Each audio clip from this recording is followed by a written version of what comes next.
بسم اللہ الرحمن الرحیم۔ ناظرین السلام علیکم۔ YouTube news channel Kharian gazette میں ہوں گل بخشال۔ آج کی خبر بعنوان الیکشن 3 جنوری کو ہوگا۔ ناظرین، کھاریاں پریس کلب کے الیکشن کے لیے عدالتی فیصلے کے مطابق آخری اجلاس حاجی عبدالرؤف کی صدارت میں ہوا۔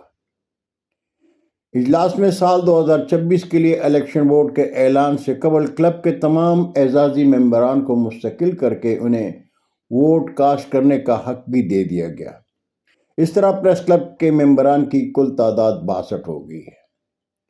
کھاریاں پریس کلب کے ناخوشگوار حالات کے پیش نظر عدالتی احکامات پر الیکشن بورڈ کے چیئرمین کھاریاں بار ایسوسی ایشن کے صدر چودھری محبوب علی ڈولہ ایڈوکیٹ ہوں گے، جبکہ ممبران میں چودھری محمد انور چوہان، ملک ثاقب محمود اعوان، قاری شبیر احمد اور تسکین امجد خان ہوں گے۔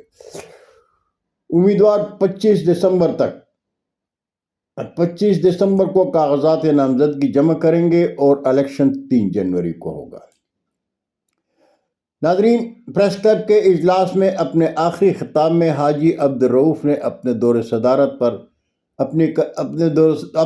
صدارت میں اپنی کارکردگی پر روشنی ڈالتے ہوئے کہا کہ میں حلف اٹھا کر کہتا ہوں کہ کھاریاں پریس کلب کے ناراض احسان الحق گروپ کی پریس کلب میں واپسی کی میری خواہش تھی، لیکن کلب کے سرپرست اعلیٰ ملک شبیر حسین، آفتاب نظر اور عبدالعزیز گوندل سب سے بڑی رکاوٹ تھے۔ یاد رہے کہ کھاریاں پریس کلب میں حاجی عبدالرؤف گروپ کے جنرل سیکرٹری آفتاب نظر کی بغاوت اور پریس کلب میں احسان الحق گروپ کی واپسی کی وجہ سے حاجی عبدالرؤف کی صدارت کا سورج غروب ہو گیا تھا۔ پریس کلب میں اجلاس کے بعد آفتاب نظر پینل کے سینئر نائب صدر کے امیدوار محمد سلیم بٹ نے مقامی ہوٹل میں اپنے گروپ کے اعزاز میں عشائیہ کا اہتمام کیا تھا۔ عشائیہ میں صدر کے منصب کے امیدوار سید تنویر نقوی، جنرل سیکرٹری کے منصب کے امیدوار آفتاب نظر اور فنانس سیکرٹری کے منصب کے امیدوار علی ظفر اور گروپ کے تمام ممبران شریک تھے۔ بہت شکریہ ناظرین، زندگی نے ساتھ دیا تو برقی رابطے میں انشاءاللہ پھر ملاقات ہوگی۔